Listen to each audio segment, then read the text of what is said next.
நான் வந்து ஃபுட்பாலை லவ் பண்ணது, ஃபுட்பால் பிளேயர் ஆகணும்னு நினச்சது. சந்தோஷ் டிராஃபின்னு சொல்லும்போது நம்ம ஸ்டேட் டீம் வந்து எல்லா வருஷமுமே வந்து ஒரு ஃபைனல் கேண்டிடேட் மாதிரி தான். நிறைய பேருக்கு தெரியும், தமிழ்நாட்டில் எனக்கு சென்எக்ஸஸ் ஜாப் கிடச்சி நான் விட்டுட்டு போயிட்டு திரும்ப வந்து ஏஜி ஆஃபீஸில் ஜாயின் பண்ணேன். இது ஃபஸ்ட் இயராக நடக்க போகுது. ஸோ நீங்கள் வந்து பிளேயர் பிடிக்கிறது வந்து ஃபஸ்ட்டு லோக்கல் பிளேயர் அப்படிங்க திருவனந்தபுரம். இந்த வருஷம் நம்மளுடைய தமிழ்நாடு டீம் கூட நல்ல பெர்ஃபார்ம் பண்ணியிருக்காங்க சந்தோஷ் டிராஃபியில். யூத்தில் ஒரு பிளேயர் கூட இல்லை, ஒரு பெர் இயருக்கு 35-36 மேட்ச் ஆடுறோம். நம்ம ஏகப்பட்ட மேட்ச், ஏகப்பட்ட லீக் கரெக்டாக ப்ராப்பராக நடந்தாலே போதும், ஆட்டோமேட்டிக்காக இங்குள்ள ட்ரெண்ட் எல்லாமே மாறும். ஆல்மோஸ்ட் நான் ஸ்ட்ரைட்டாக கேஎஸ்எல் கண்டிப்பாக போயிருக்க மாட்டேன். ஏன்னா நான் லேர்ன் பண்ணணும் அப்படின்னு இந்த 6 வருஷத்தை நான் இந்த யூஸ் பண்ணதே நான் லேர்ன் பண்ணணும் தான். லீக்லாம் வந்து ஒரு நல்ல ஒரு ஸ்டாண்டர்டுக்கு போயிட்டு இருக்குது. பட் நம்ம தமிழ்நாட்டில் மட்டும் இன்னும் நம்ம கீழே தான் போய்ட்டு நம்ம இருந்த லெவலை விட கீழே தான் போயிட்டு இருக்கோம்.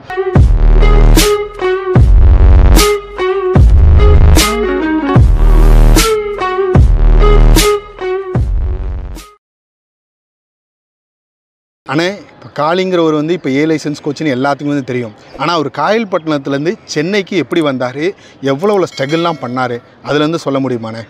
First of all thanks to football Tamil இந்த சான்ஸ் கிடைச்சதுக்கு. சொல்லப்போனால் சிம்பிள், ஒரே வாரத்திலையும் முடிக்கலாம், நிறையவும் சொல்லலாம். Keep hard work. நீங்கள் கண்டிப்பாக ஹார்ட் ஒர்க் பண்ணால் அதுக்கு உண்டான பலன் கிடைக்கும். எனக்கு வந்து உண்மையிலே நான் வந்து ஃபுட்பாலை லவ் பண்ணது, ஃபுட்பால் பிளேயர் ஆகணும்னு நினச்சது, எங்கள் ஊரில் ஒரு ஆல் இந்தியா டோர்னமெண்ட் நடக்கும். ஓகே, ஆல் இந்தியா டோர்னமெண்ட் அது கிட்டத்தட்ட ஒரு 50 வருஷம் நடந்து முடிஞ்சிச்சு.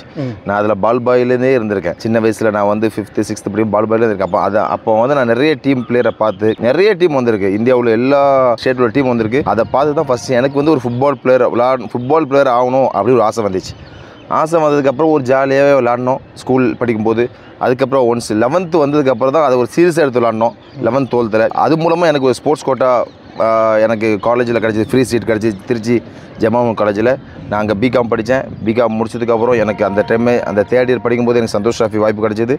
நேதாஜி விளாடிட்டு சந்தோஷ் டிராஃபி விளாடினேன். சந்தோஷ் டிராஃபி மூலமாக தான் எனக்கு வந்து ஒரு ஐ லீக் விளையாட ஒரு ஆப்பர்ச்சுனிட்டி கிடச்சிது. ஃபஸ்ட் இயரே நான் வந்து போனது மொஹமத் ஸ்போர்ட்டிங் கொல்கத்தாவுக்கு போனேன்.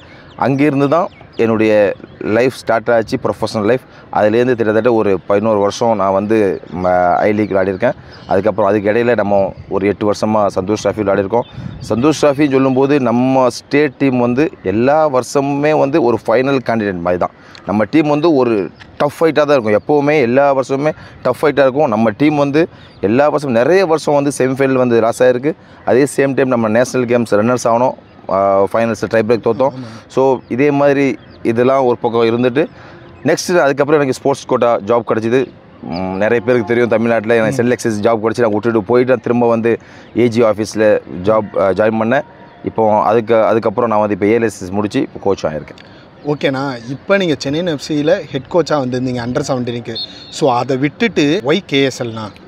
நான் கிட்டத்தட்ட ஒரு 6 வருஷமாக சென்னை எஃப்சியில் இருந்துட்டேன். ஓகே, ஃபஸ்ட் நான் ஸ்டார்ட் பண்ணும்போது சென்னை எஃப்சி ரிசர்வ் டீமுக்கு அசிஸ்டன்ட் கோச்சாக இருந்தேன்.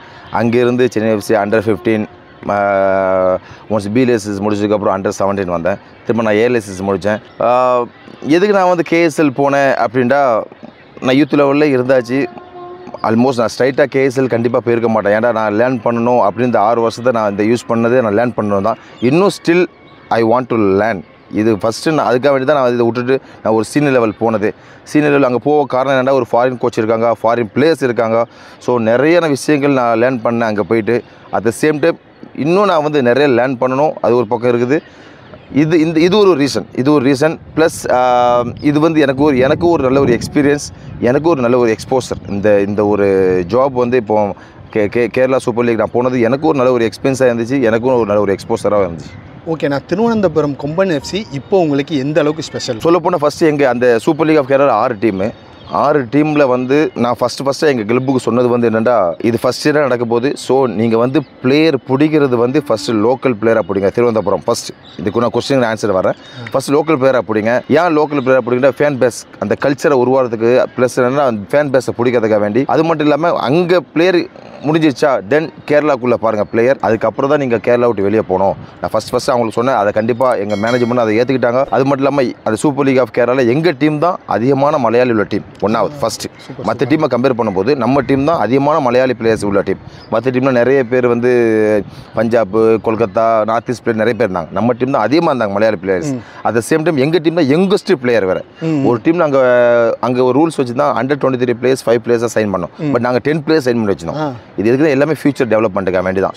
ஸோ உண்மையிலே அங்கே உள்ள மேனேஜ்மெண்ட் எல்லாருமே எனக்கு நல்லா கோஆப்ரேட் பண்ணாங்க. எல்லாருமே வந்து அந்த கொம்மன் செஃப்ஸ் உள்ள மேனேஜ்மெண்ட் எல்லாருமே எனக்கு சப்போர்ட் பண்ணாங்க, ஃப்ரீடம் தந்தாங்க. அட் த சேம் டைம் அங்கே உள்ள foreign coach Sergio, Brazil coach, அவரும் எனக்கு நல்லா சப்போர்ட் பண்ணார், எனக்கு ஹெல்ப் பண்ணார், நிறைய ஃப்ரீடம் தந்தார் எனக்கு ஒர்க் பண்ணுறதுக்கு. ஏன்னா ஃபாரின் கோச் வந்து இவ்வளோ ஃப்ரீடம் தருவாங்கன்னு சொல்ல முடியாது. ஸோ எனக்கு வந்து ஒரு ஃபாரின் கோச், அதுக்கப்புறம் அசிஸ்டன்ட் கோச் தான் எனக்கு நிறைய ஒர்க் தந்தாங்க, எனக்கு நிறைய ஸ்பேஸ் தந்தாங்க ஃப்ரீயாக நான் ஒர்க் பண்ணுறதுக்கு.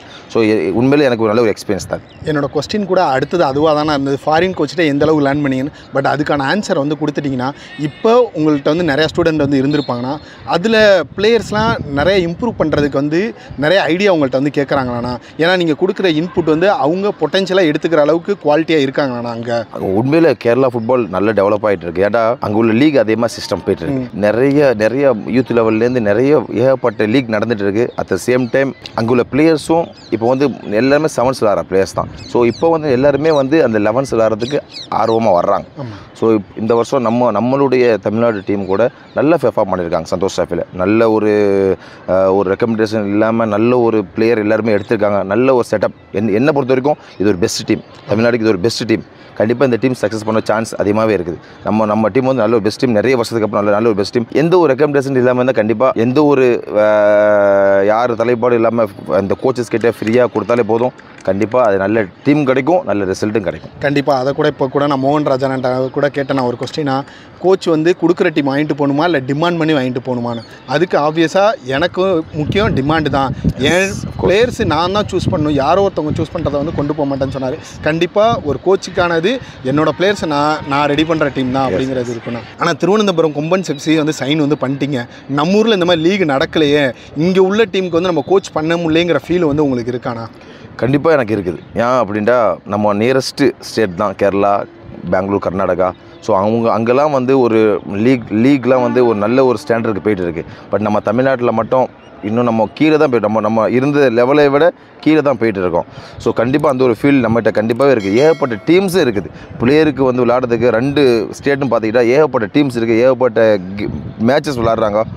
ஸோ கோச்சஸ்க்கும் அதிக வாய்ப்பு கிடைக்குது. பட் இங்கே வந்து தமிழ்நாட்டில் அந்த ஒரு வாய்ப்பு எல்லாத்துக்குமே பிளேயருக்கும் கம்மியாக இருக்குது, இருக்கிற கோச்சஸும் கம்மியாக இருக்குது. ஸோ எல்லாருமே வந்து ஒரு இடத்துல வந்து ஸ்டாப் ஆகிடுறாங்க, அதுக்கு மேலே போக மாட்டேங்கிறாங்க. ஈவன் லாஸ்ட் இயர்லாம் சொல்ல போனால் அட்லீஸ்ட் ஒரு யூத் லெவல் பிளேயர் கூட இல்லை, ஒரு பெர் இயருக்கு 35-36 மேட்ச் ஆடுறோம்.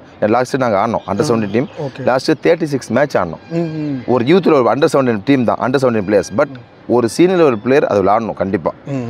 அவன் வந்து ஒரு அண்டர் 21 மேலே போயிட்டான் அப்படின்னா கண்டிப்பாக ஒரு 30-35 மேட்ச் ஆடணும். பட் நமக்கு அதுக்குண்டான வாய்ப்பு இல்லை, அந்த எக்ஸ்போசர் இல்லை நம்மகிட்ட. இங்கே லீக் இல்லை, ஒன்றுமே இல்லை, டோர்னமெண்ட் இல்லை. But some of the players கேரளாவில் போய் விளாட்றாங்க, some of the players Bangalore league விளாட்றாங்க. ஸோ நிறைய பேருக்கு இந்த சான்ஸ் கிரியேட் பண்ணணும், இந்த சான்ஸ் கிடைக்கணும் கண்டிப்பாக. ஆனால் நீங்கள் சொல்லும் போது ஒரு வார்த்தை வந்து சொல்கிறேன்னா, நிறைய பிளேயர்ஸ்ட்டு நான் பேசும்போது என்ன சொன்னாங்க, காளியனை வந்து லீக் ஆடுற பிளேயர்ஸை கரெக்டாக எங்களோட திருவனந்தபுரம் கொம்பன் எஃப்சிக்கு வந்து ட்ரையல்ஸ் வந்து அட்டன் பண்ண சொன்னார். அதுலேருந்து நல்லா விளாண்டிங்கன்னா உங்களோட டீமில் ப்ரமோட் பண்ணுறேன்னு சொன்னார். அதை அப்போ தான் நான் சொன்னேன், யாரெல்லாம் கஷ்டப்படுறாங்களோ இங்கே இருக்க கோச்சஸ் எல்லாத்துக்குமே வந்து தெரியும், அவங்களுக்கான சான்ஸ் அது கண்டிப்பாக கிடைக்கும். ஆனால் இந்தியன் சூப்பர் லீக்லேயே வந்து பார்த்திங்கன்னா வார் சிஸ்டம் வந்து கொண்டு வரல. இந்த வருஷமே வந்து பார்த்திங்கன்னா கேஎஸ்எல்ல கொண்டு வர மாதிரி இருந்தது, அதை நெக்ஸ்ட் இயர் போஸ்ட் பண்ணிட்டாங்க. அது நடக்குமானா? அதுக்கான பாசிபிலிட்டி இருக்கா? இல்லை, கண்டிப்பாக அதுக்குள்ள பாசிபிலிட்டி இருக்குது. ஏன்னா அங்கே உள்ள டெவலப்மெண்ட் பயங்கரமாக பண்ணிருக்காங்க. ஸோ கண்டிப்பாக வந்து கேரளாவில் நெக்ஸ்ட் இயர் விஆர் வரதுக்கு கண்டிப்பாக சான்ஸ் இருக்குது. சூப்பர் லீக் ஆஃப் கேரளாவுடைய சிஇஓவும் அதை வந்து அறிவிச்சிருக்கிறாரு. அது மட்டும் இல்லாமல் அங்கே உள்ள ஒவ்வொரு மேட்சுக்கும் ஏகப்பட்ட ஆடியன்ஸ், மினிமமே வந்து 7,000 ஆடியன்ஸ் வராங்க, மேக்ஸிமம் 10,000 மேலே வராங்க எல்லா மேட்சுமே. இப்போ ஈவன் திருவனந்தபுரம் கொம்பன்ஸ், திருவனந்தபுரம் தான் எங்களுக்கு ஹோம் கிரவுண்டு, அங்கே எல்லா மேட்சுமே 9,000 மேலே தான் வந்து பீப்புள் ஆடியன்ஸ் வந்துட்டு இருந்தாங்க. ஸோ இது வந்து பெரிய சக்ஸஸ் தான் சொல்லணும். ஏன்னா எல்லாருமே பயந்தாங்க திருவனந்தபுரமில் வந்து இந்த அளவு வந்து ஃபேன்ஸ் வருமா அப்படின்னு ஒரு கொஸ்டின் மார்க்காகவே இருந்துச்சு. மேபி கேலிக்கட்டில் வரும், மலப்புரத்தில் வரும், பட் திருவனந்தபுரத்தில் வருமானு ஒரு டவுட்டாகவே சொன்னாங்க. பட் அது எல்லாமே முடிஞ்சு அவங்க எல்லாமே சக்ஸஸ் ஆச்சு. இது கண்டிப்பாக ஏன்னா எல்லா மேட்சஸுமே வந்து 9,000, 9,500, அதே மாதிரி 10,000 அதே மாதிரி பீப்புள் வந்து மேட்ச் பார்த்தாங்க. ஆனால் இப்போ வந்து என்னென்னா நம்ம பக்கத்தில் இருக்க பெங்களூரும் கேரளாவும் ஃபுட்பாலில் இப்படி பீக்குக்கு போகிறத பார்த்தா நமக்கு வந்து பொறாமையாக இருக்குண்ணா. ஏன்னா நம்ம ஊரில் இந்த சென்னை எஃப்சி மேட்ச் பார்க்க அப்போ அவ்வளோ ஃபேன்ஸ் வந்து வருவாங்க. இப்போ வந்து அதுக்கே வந்து ஒரு 5000 to 10,000 ஃபேன்ஸ் தான் வராங்க.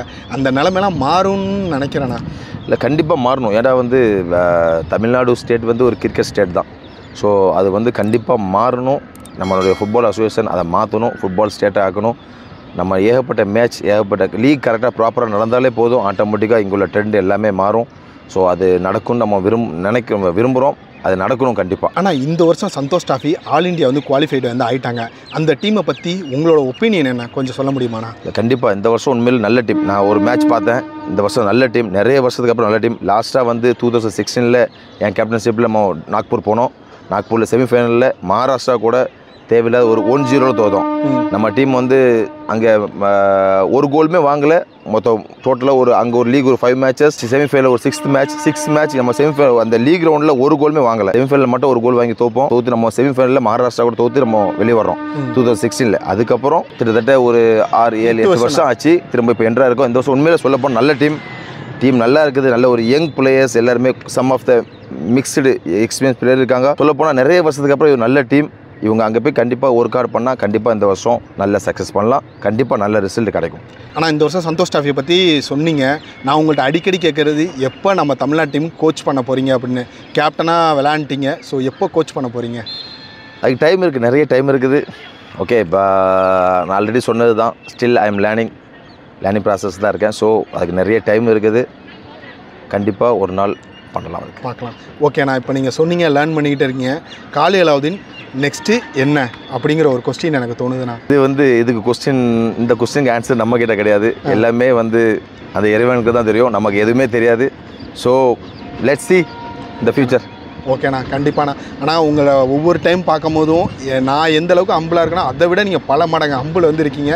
நம்ம கடந்த ஒரு 3 வருஷமாக வந்து பேசிக்கிட்டு வந்திருக்கோம். அதில் ஒரு நாள் கூட நான் அவ்வளோ பெரிய பிளேயரு அப்படின்னு ஒரு தடவை கூட காமிச்சிக்கிட்டல. அதுக்கு ரொம்ப தேங்க்ஸ்ண்ணா. ஸ்டார்டிங் டு இப்போ வரைக்கும் நல்ல டச்சில் இருக்குது. Thank you very much. தேங்க்யூண்ணா.